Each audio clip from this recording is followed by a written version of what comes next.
İnsan bəzi hissləri keçirir, məsələn qorxu. Bu qorxu hissini bir var itə pişiyə nisbətdə keçirirsən, bir var hansısa səndən güclü olan insana nisbətdə keçirirsən, bir var zəlzələyə nisbətdə keçirirsən, bir var Allaha nisbətdə. Yaradan varlığa nisbətdə artıq sən ona qorxu demirsən. Biz lüğətdə hamısına qorxu deyirik, ancaq o hiss mahiyyətdə fərqlidir. Allaha nisbətdə bizim içimizdə olan qorxu heyvana keçirdiyimiz qorxudan fərqlidir. Onun içində hörmət var, onun içində heybət var, onun içində təşviş var, biraz qorxu var, biraz ümid var.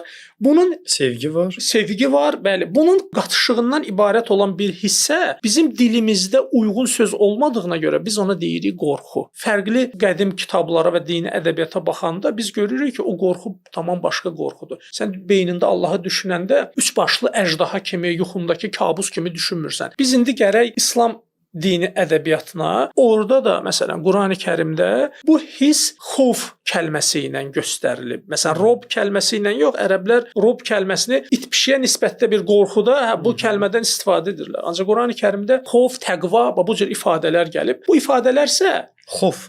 Bizdə dilimizdə var, xoflusan. O xof ayrı bir şeydir. Orada gələn xof təqva sözü ilə qatışıqdır. Məsələn deyir ki, ittəqullah. İttəqullah Azərbaycan dili tərcümələrində Allahdan qorx kimi tərcümə olunur. Ancaq bir halda ki, sən Qurana baxanda orada təqva sözünü görürsən. Təqva sözü də viqayə sözündəndir və viqayə sözündə bu Otto Rudolf'un dediyi o trement içində olan titrəyiş o mənaya yaxındır. Bizim lüğət bazamız zəif olduğuna görə sən tərcümədə artıq bilmirsən bunun müqabilində hansı söz istifadə edərsən. Yazırsan qorxmaq. Və Qurani-Kərimi sən tərcümədən oxuyanda sən orada görürsən ki, hər iki kəlmədən bir deyir Allahdan qorx. Yəni oxumuşam, ən çox da qorx sözünün şahid olmuşam. Qorx sözünü bir insan oxusa nə fikir yaranır? O deyir ki, bu kitab elə adamı qorxudur. Yəni deyirsiniz ki, bu artıq tərcümənin problemidir. Yəni tərcümənin problemidir. Dilin çətinliyi. Dilin lüğət bazasının olmasından irəli gəlir və orada əsl mənbədə olan söz təqvadır. Təqvanın mənası,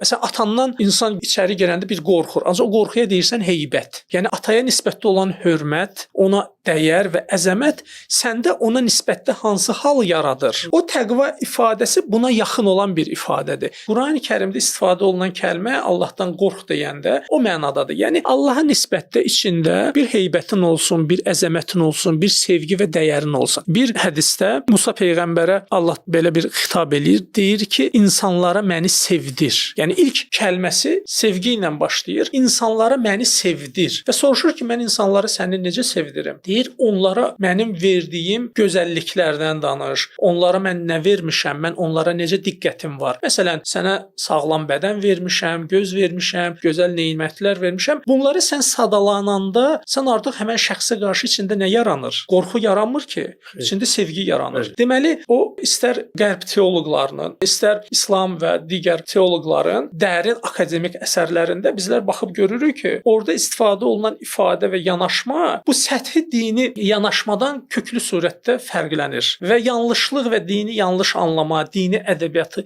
yanlış anlama hamısı da tərcümə və dini düzgün təqdim olmamaqdan qaynaqlanır. Nədən başladıq? Hara kimi getdik? Hara gəldik? Əslində elə gözəllik, söhbətin də gözəlliyi bunda olur ki, bir yerdən başlayırsan və yola çıxırsan, söhbət özü səni hara aparır. Amma elə biz əslində bundan danışırdıq ki, yəni bir məsələyə fərqli kontekstdən yaxınlaşmaq olar və biz indi İrfan mənim əsərlərimdən başladıq da. Mənim əvvəl başladığım yol indiki yoldan fərqli deyil. Əslində eyni yoldur. Sadəcə olaraq onu mən əvvəl bir başqa formada təqdim eləyirdim. İndi başqa bir formada təqdim eləyirəm. Gedilən ünvan eynidir, mesaj eynidir, sadəcə üsulu fərqlidir. Üsulu fərqlidir. Ancaq bunlar yenə də dəyişir. Mən əsarət əsərini də qələmə aldım. İlk dəfə qələmə aldığım janra bu bir dönüş oldu. Əsarət kitabı ilə. Orada da yenə də insan düşüncəsi, insan daxili aləmi, insanın ətrafa baxışı, həyat fəlsəfəsi, bu cür insanla əlaqəli olan bütün mövzular. Elə həmin o kitabdan bir stat, xüsusi qeyd etdiyim statlardan biridir. Yaradan dinlərin deyil, öncə ağılın təsdiq etdiyi,